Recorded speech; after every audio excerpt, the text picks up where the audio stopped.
A paz de Deus, irmãos. Emerson Eliel aqui. Hoje a gente vai falar sobre um encarregado aí que aconteceu um caso de adultério com ele. E ele foi falar, com um ex-pastor da presbiteriana, conseguiu falar no programa dele sobre o caso. A gente vai comentar o assunto. Estou fazendo aqui meu café, aproveitar e deixar uma dica aqui. Isso aqui é uma cafeteira francesa, eu paguei cerca de R$20.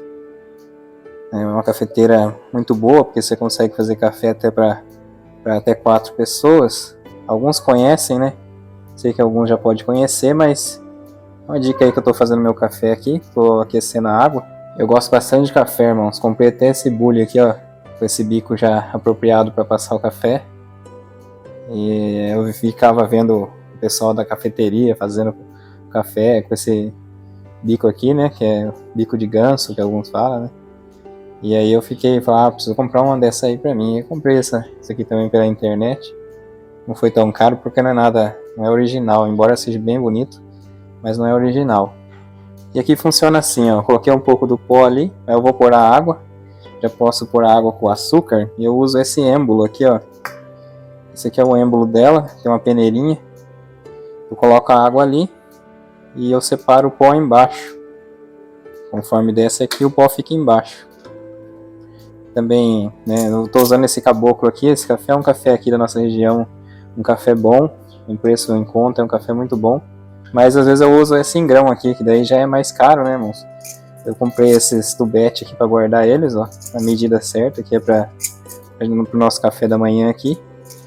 E às vezes eu uso em grão e passo nesse moedor aqui, ó. Esse moedor eu paguei R$60 na época, um moedor de café. Então eu moo o café na hora e faço ele ou nessa cafeteira francesa ou no coador mesmo, porque fica muito melhor o café em grão assim, moído na hora. Mas como é mais caro, hoje eu tô fazendo esse aqui pra mim. Quando é um café mais caro, igual esse que tá no tubete, eu nem uso açúcar, mas no caso aqui, que esses cafés de mercado são misturados, né, é moído com coisas no meio que não são café muitas vezes. Aí a gente tem que adoçar, porque senão fica muito amargo, né, irmãos? Aqui eu vou pôr um pouco de açúcar. E aqui a água quente, ó. A água pode estar bem quente, na verdade. Não precisa aquela teoria de café. Eu tenho que passar o café, não pode estar fervendo a água. Isso aí, irmãos, é um estudo. Teve um tempo, o pessoal sabia que existia certas toxinas no café que não podia estar fervendo. Porque senão liberava, aqueles coisas que fariam mal. Então o pessoal evitava ferver muita água para passar o café. Isso é o que eu fiquei sabendo. Mas em teoria, na prática, no sabor, não vai alterar nada você passar um café com água bem quente ou não. Embora muitos tomam café, mas depois que esfria um pouco mais, um café especial, assim, um café melhor igual esse assim, já em grão, puro, porque ele não tão quente, você aprecia melhor o sabor. Aí você mexe aqui, ó, vai mexer o açúcar e a gente pega o êmbolo. É bom uma moagem mais grossa para não passar o pó, né? Tem pó de café que é moído muito fino, acaba passando o pó. Aí aqui só vai baixando o êmbolo devagar e já tá, a parte de cima aqui é o café coado e o pó fica no fundo. Agora a gente vai lá fazer o vídeo.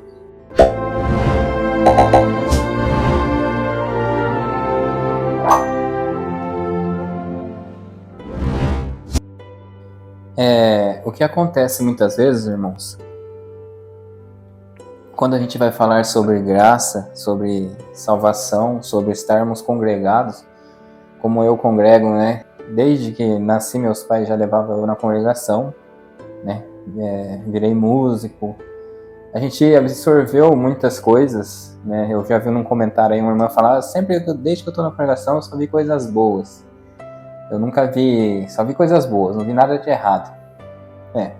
E outro comentou assim, só se eu entrar dentro da igreja e sair, não cumprimentar e não falar com ninguém, ir embora para casa. Porque se você ficar conversando, se você ter uma inter-relação com os seres humanos, se você se relacionar com os seres humanos, você vai ver de tudo, independente do lugar que você estiver, dentro da congregação ou dentro de uma outra denominação.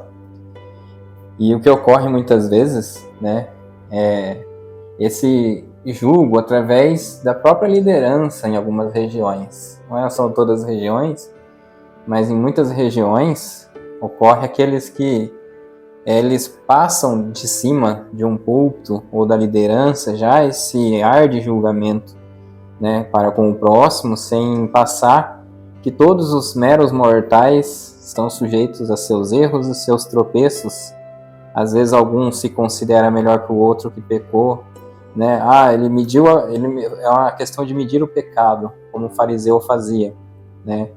Media o pecado de alguém, sendo que ele também sendo muito falho, né? Jesus até disse essa parábola pela questão da autojustificação. Eu me justifico porque eu acho que eu cometo pecados mais leves do que o irmão fulano.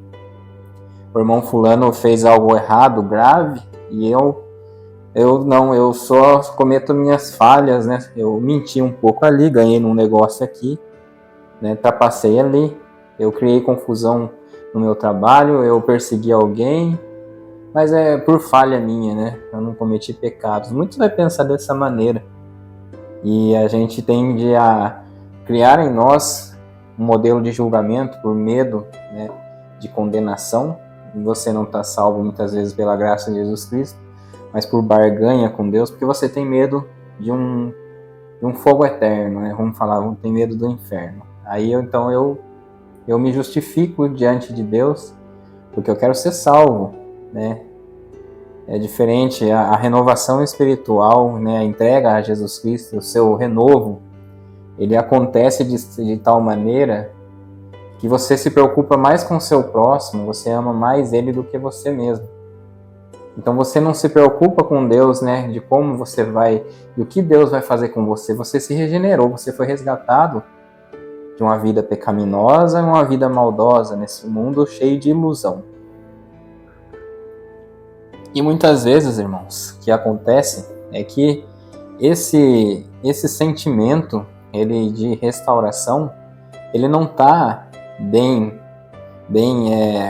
forte em você. Você está apenas uma pessoa cheia de dúvidas ainda sobre a sua salvação. Você duvida.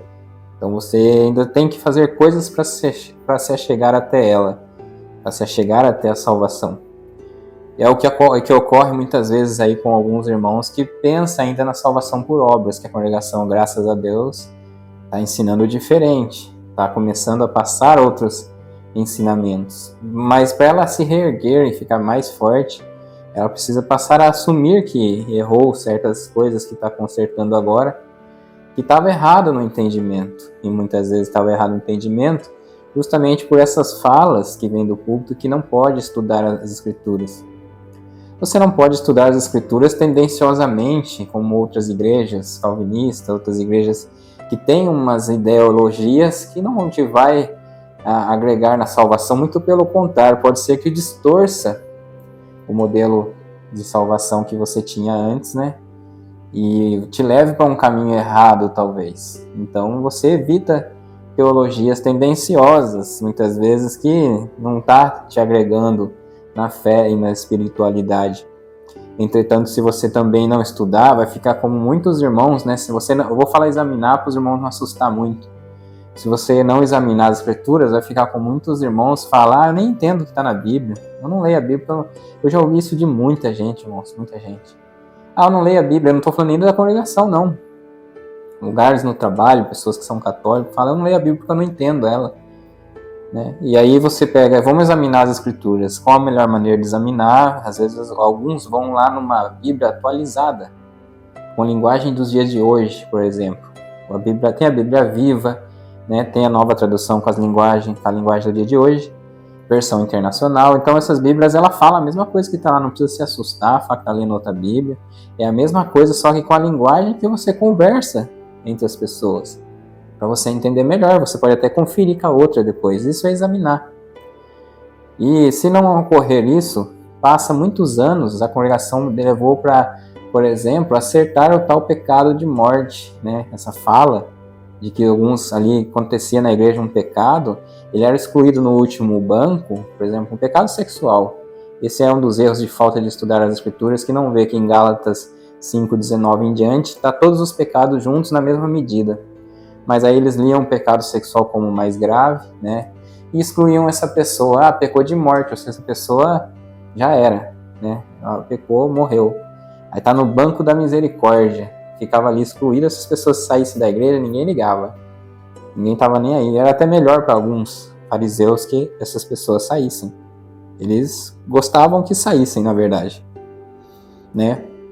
Igual tem comentário aí, tem gente que curte ainda, de gente que fala assim, errou, tem que pagar mesmo, né? E quando é na disciplina aí que leva 15, 20 anos, uma pessoa excluída da igreja, uma depressão absoluta, porque ninguém visita, ninguém nem ajuda às vezes na piedade, na obra da piedade.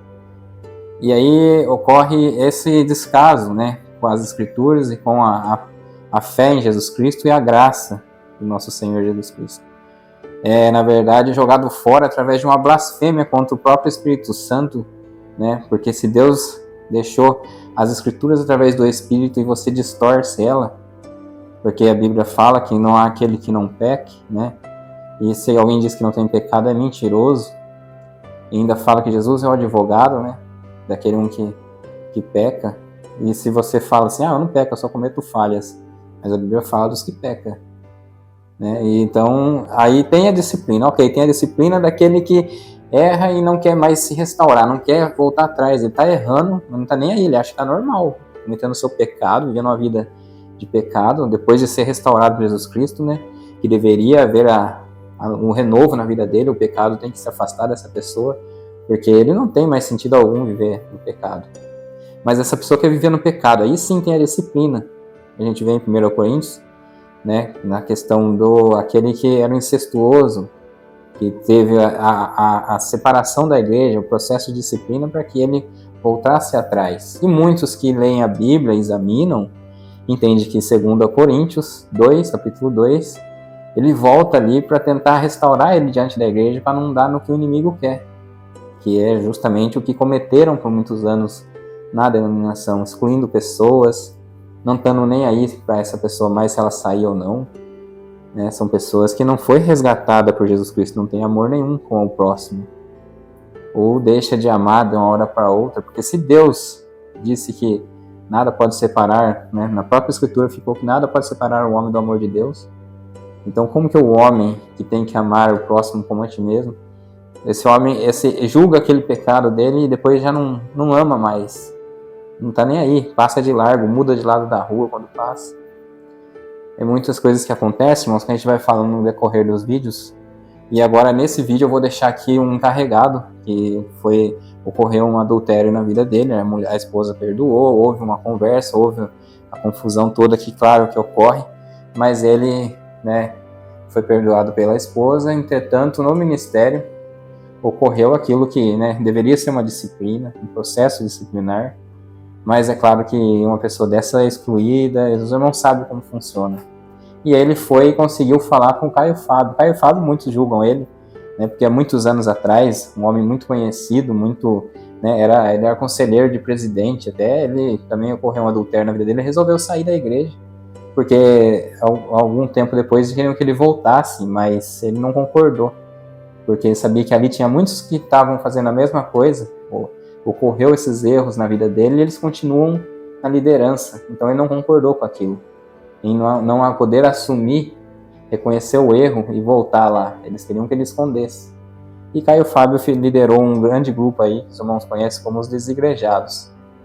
E nessa situação eu estou falando por quê? Não para os irmãos ficarem com raiva de mim, falar que eu estou criticando a congregação, que é o lugar que eu também frequento, mas para os irmãos terem conhecimento de como funcionam as coisas, a situação que chegou esse encarregado de precisar falar com o Caio Fábio, que eu também não concordo com muita coisa dele, muita gente não concorda de coisas que ele ensina, ainda mais que ele tem uma ideologia hoje em dia que está cada vez mais pior diante da sociedade, diante da vida cristã, umas coisas que... Mas ele, no meio disso tudo, ele teve bons conselhos, ele sempre trouxe bons conselhos na parte do amor e da restauração, né, da vida de um cristão que é falho, que é pecador, não tenho o que dizer. Então esse vídeo eu vou deixar para vocês como reflexão, para encher nos comentários aí dos fariseus, dos julgadores, né? Daqueles que concordam com tais atitudes e daqueles que querem crescer espiritualmente. Não estamos nem examinando, nem falando de estudar as escrituras, hein? Apenas avaliando um vídeo. Apenas avaliando um vídeo. Mas que está falando com um carregado nosso de orquestra que houve essa necessidade dele de falar com alguém, ouvir essas palavras de alguém que às vezes não aconteceu dentro da denominação que ele frequentou há tantos anos. Deus abençoe a todos, fica com o vídeo e até o próximo vídeo. A paz de Deus. É um clássico da igreja. Pode ir, então. Falou? Tá. Muito bem escrito. Seu Caio, bom dia. Bom dia. Quem me contou do senhor foi um sobrinho meu.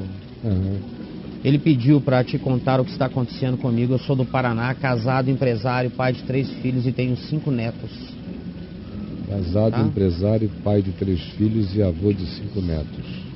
Há alguns meses Certo. me envolvi num adultério. Ok? 55 anos. Ele disse a idade também? Sou empresário, ele não Não. fala a idade ainda. Sei. Ok? 3 filhos, empresário, casado, 5 netos e há alguns meses me envolvi no adultério. Aham. Foi um caso que tive uma vez só, do qual me arrependi demais.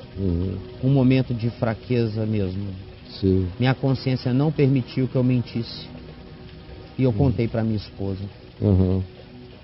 Foi um baque muito grande. Foi uma relação adulterina, se eu entendi, né? Foi Pelo uma jeito, relação parece de que ele deu traição. Uma saída, uma pulou a cerca, do lado de lá. Não aguentou a crise de consciência e contou para a esposa. Foi um baque muito grande. Ela me pediu alguns dias para pensar.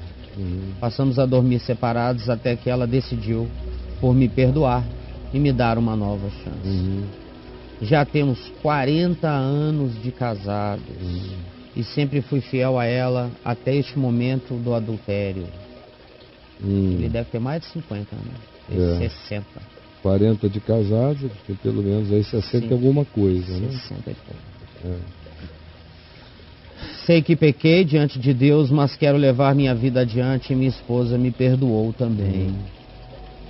O problema ficou insuportável quando eu fui contar para o ministério da igreja. Mas pra quê? Vai começar agora. A única igreja com quem ele tinha que resolver isso, ele já tinha resolvido, que é a mulher dele. Ele pecou, foi contra a mulher dele. Vai começar agora. Contra ele, contra a mulher dele. Então, com relação a ele próprio, ele não suportou ferir-se. Porque ele não suportou ferir-se, ele confessou a ela. Ela o perdoou. Acabou a história. Acabou, não tem mais ninguém. Vai ter com teu irmão, se você pecou contra ele. Não é reúne um grupo, não. Vai ter com teu irmão. Confessa. Teu irmão te perdoou, tu ganhaste o teu irmão.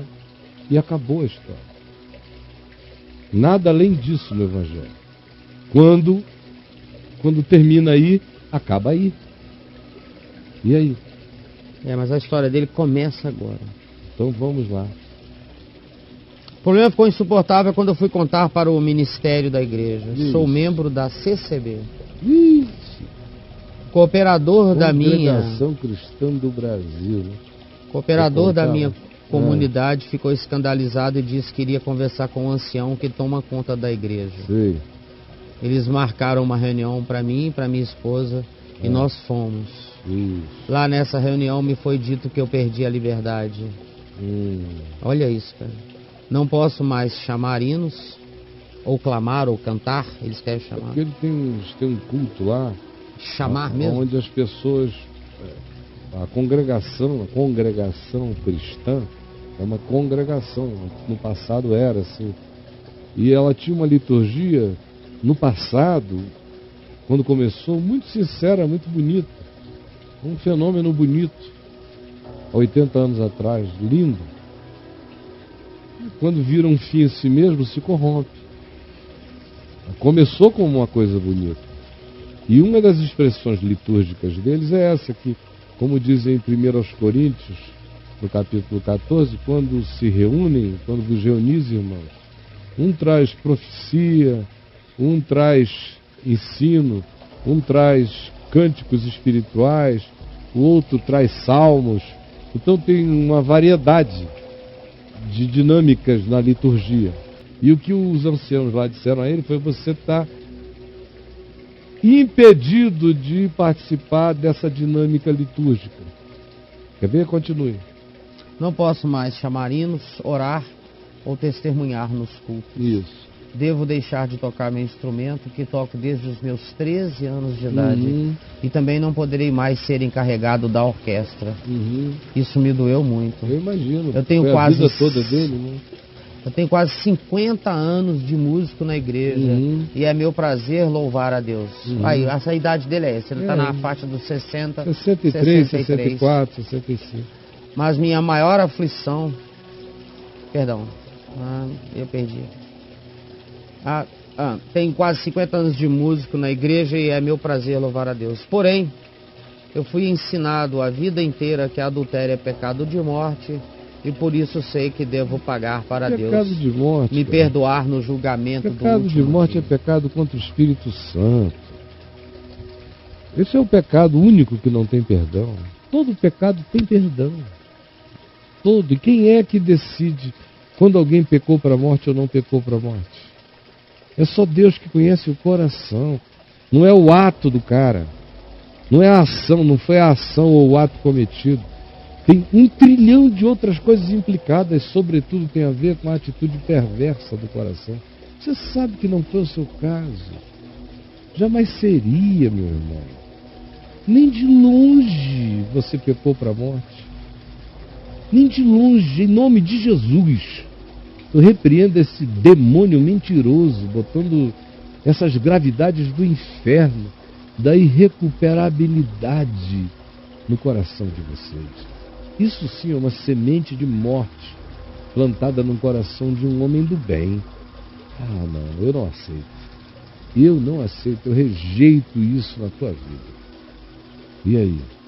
Pois é, minha maior aflição foi quando o ancião disse que se minha esposa decidir continuar a viver comigo, ela também vai perder a liberdade, porque eu sou adúltero e pecador de morte. Rapaz, e viver comigo também faz dela pecadora. Olha, ela agora está aflita.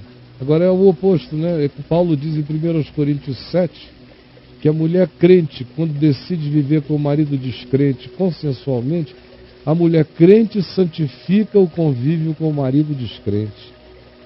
Quer dizer, Paulo chega num ponto infinitamente maior e mais extremo. Não é uma mulher crente que vive com um marido crente que pisou na bola, se arrependeu, confessou a ela, buscou, fez tudo direito, conforme a sinceridade, conforme o ensino do Novo Testamento. Esse é certo. Tudo segundo Cristo. Aí entram os demônios. Isso aí já é obra do diabo, o resto.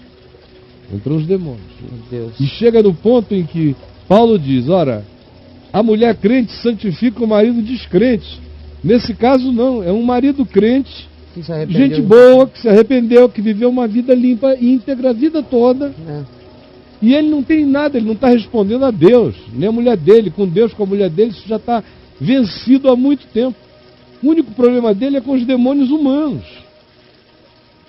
É só com isso que ele está lidando, com principados e potestades da congregação cristã do Brasil, com demônios humanos, que não validam o que Cristo fez, que não creem, não praticam e impedem a graça de Deus. São inimigos da graça, inimigos da cruz, inimigos do perdão. São inimigos de Deus pelas suas obras malignas e pelos seus ensinos perversos. Contra o Evangelho. São anticristos em relação ao Evangelho de Jesus, do Cristo. É abominável isso. É nojento, me dá asco. Isso é blasfêmia que estão fazendo com você. Larguem essa casa. Saiam disso, é doído. Porque vocês amam tanta gente boa, tem tanta gente boa lá. Tanta gente boa, assim de gente boa. Muita gente boa na congregação cristã. Mas, meu Deus, a liderança foi ficando pervertida, perversa, impiedosa, sem compaixão, legalista e mentirosa. Porque eu conheço muita gente da liderança da congregação cristã, cheios de amantes, cheios de tudo, mas caíram na hipocrisia.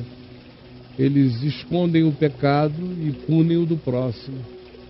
Mas eles mesmos, muitos deles, cheios de adultério, de promiscuidade, são perversos nos negócios, são empresários maldosos, são pérfidos nos seus empreendimentos, nas suas ações negociais, comerciais. Eu conheço.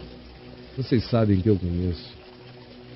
Cheio de gente boa na comunhão dessa igreja, gente como você, como sua mulher, dirigidas por Caifás, Anás, pelos demônios do Sinédrio. Esse é um bloco do inferno do qual eu quero estar longe, os demônios do Sinédrio. Meu Deus. E aí?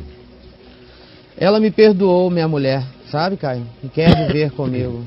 Mas agora está se sentindo adúltera por estar comigo. Coitadinho. Olha o que eles plantaram. Caio, Fábio. É diabo mesmo. Já tivemos relação sexual depois do que aconteceu. Claro. Meus filhos, ele tem filhos, né? E estão netinhos. divididos. Meu Deus. Olha o que aconteceu na família desse cara. Ai, Jesus. Os meus filhos estão divididos. Não pode. O mais velho não aceita de jeito nenhum o que Eu os não aceito anciãos o que o decidiram. Sim, o que os anciãos decidiram. Não, mas tem gente que Eu está sei que ela não deu aceito um passado, ninguém pode fazer nada a respeito. Para isso existe arrependimento e perdão. Por isso a cruz foi erguida. Amigos, o que é isso, amigos? Ou então tornem-se islâmicos do tipo mais radical e sem perdão, do tipo degolador da cabeça do próximo. Porque cristãos vocês não são. O mais velho não aceita de jeito nenhum o que os anciãos decidiram. Ainda bem. E quer ver nós dois juntos. Amém. Já o do meio nem quer me ver. A esposa dele, minha nora, não quer nem trazer meus dois netinhos para me verem. Já é coisa da norinha. Mas porque o vô é pecador do exemplo, de morte. Do exemplo. O exemplo vai ser um mau exemplo para o meu marido. E nesses lugares, se você um dia praticar uma ação dessa, por mais que você confesse e deixe imediatamente, uma vez que você praticou a ação, aquela é uma nódoa incurável. É uma nódoa, é uma lepra intratável. Nem o sangue de Jesus te purifica mais daquele pecado. E quem quer que conviva contigo fica contaminado. Você vira um Fukushima. Irradiante, assim, de... Radioativiza a existência do indivíduo. O pecado dele é radioativo. Agora, imagina se isso tem alguma coisa a ver com Deus, com Jesus, com o Evangelho, com o sangue do Cordeiro. Não tem nada a ver. Isso aí é anticristo, anti-Evangelho. Sem o olhar do Evangelho, toda tentativa de se praticar o Evangelho sem a graça de Cristo produz ações anticristo. Isso é que eles não entendem. Evangelho sem a graça de Cristo é um evangelho anticristo. Ainda que seja lido o evangelho todo dia. O que faz do evangelho o evangelho de Cristo é se ele for vivido com o espírito e com a prática de Jesus o Cristo, que é misericórdia, que é perdão, que é vai, não peques mais, nem eu tampouco te condeno, vai, não peques mais. Isso aí eles gostariam que nunca tivesse acontecido, que o evangelho não fosse assim. Eles acham que isso aí é para um grupo de uma categorização muito inferior, com o qual eles também não querem nem proximidade. Você sabe o que eu estou dizendo. E aí? Meu filho olha a frase da nora. Minha nora não quer nem trazer meus dois netinhos para me verem mais, porque o vô é pecador de morte. É, pecador de morte. Olha aí. Doutrinando as criancinhas. Meu filho mais novo se revoltou e nem quer mais ir para a igreja. Aí já foi outro lado. Aí o outro mais outro novo. Extremo, olha só a maldade. Meu sobrinho, o que mandou te escrever, tem me socorrido. Ele tem falado que eu pequei, mas que Cristo me perdoou. Claro, acabou. Eu até sinto isso no fundo do coração. Claro, você sabe, não é sinto. O justo não vive pelo sentimento, vive pela fé. Fé não é um sentimento. Você está 50 anos lá, mas não entendeu o evangelho ainda. Você e sua mulher têm que se fortalecer no Evangelho. Vocês têm que pegar e ler de Mateus para frente, de carreirinha, sem interpretar, só ler em voz alta, um para o outro. Termina um capítulo, outro começa, termina um capítulo, outro pega, vão lendo em voz alta. Deixe o Evangelho ir lavando vocês com a segurança da graça de Deus em Jesus.